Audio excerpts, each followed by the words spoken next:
Today I want to talk to you about the Grassland Reserve Program. For this program, and we put emphasis on supporting the working and grazing land operators. In the past, all our programs were tailored towards row crop farmers. And your grassland farmers didn't get much benefit out of our program. So that's why they authorized this program in order to address those grassland farmers that's doing conservation and doing a good job at it. You go by any of your local FSA office or NRC office and make an application. A participant volunteer limit future development of row crops or urban buildup on the grassland. You want to maintain the grass cover on the land. They retain the rights to graze it for grazing practices. They can produce hay or they can harvest for seed in this program. Easements, you prohibit crop production other than haying. In this program, we established what we call a ranking period. We established criteria where we had to go through a ranking period and rank the applications. The benefits of this program: it restores and protects grasslands, it contributes positive to the economy for many regions, it provides biodiversity for plants and animal population, and it improves environmental quality. There's three types of enrollments you can do in this program. We can do what we call a permanent easement, which as you get a payment, it's a payment option each to fair market value, less the grazing land value of the program. We have a 30-year easement. Then we have what we call restoration agreements, which is go from 10, 15, and 20 years. And in that restoration agreement program, we pay rental rates, soil rental rates for each county. Then you have a restoration agreement, which provides up to 90% of the restoration cost. And the enrollment, we give them priority to CRP land, not to exceed 10% of the total enrollment acres. It's validated, send it to WRP. If any of y'all know about WRP, you know, you go through a preliminary title search, you make an offer, or we make your offer called fair market value, or GARP. Like for grassland, I think our GARP for this year is $1,000 per acre. Last year it was $800 per acre, so it went up a few dollars. Like you said, we got limited payment limitations, like restoration of cost share agreements is $50,000. Rental agreements is $50,000 also. Like we do have some cost share in this program. It's not similar to EQIP. EQIP you can get up to 90%, but this one we limit it at 50% cost share. And like I said, this on our allocation is a 60-40 split. 60% of the allocated acres have to go towards easements, and 40% go towards restoration agreements or rental agreements. Like some key points that you want to get out of this is this program was reauthorized up until 2012. And it's an addition of 1.2 billion acres per year for those years from 2009 to 2012. No enrollment cap for the easements. Limit rental agreements to 10, 15, and 20 years. We used to have a 30-year in there, but they took it out. It allows entities to write and own or enforce easements with what we call a cooperative agreement with us.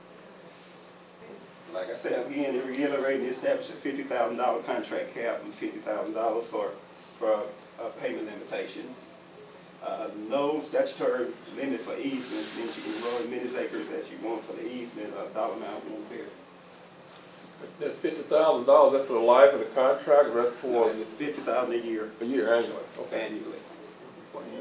Use an easement validation required to WRP, requires grazing management plan, which we would write a grazing management plan on that, which tells you to maintain certain cover and height. Yes, sir. Are you saying that the switchgrass, that if a person participates in that program would qualify for this program? Yes. Yes, as long as we keep a grass cover on the land. It doesn't matter what type of grass, just as long as we keep a grass cover on the land.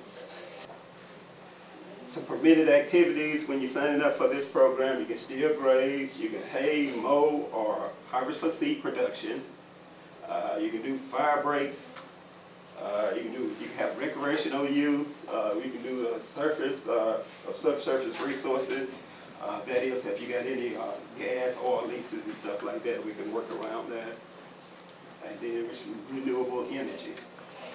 Rental rates, if you do a rental agreement, your rental rates can range anywhere from $8 to $15. Like here in Lee County, your soil rental rates is $13, and that's set by FSA.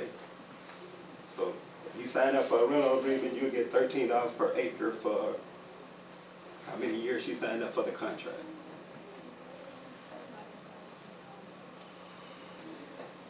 So the reason that we emphasizing this program today is because the land that you set aside for native grass production could, could be enrolled in GRP, and then GRP is going to pay for a lot of the inputs to get the grass established, with Audubon also contributing to that.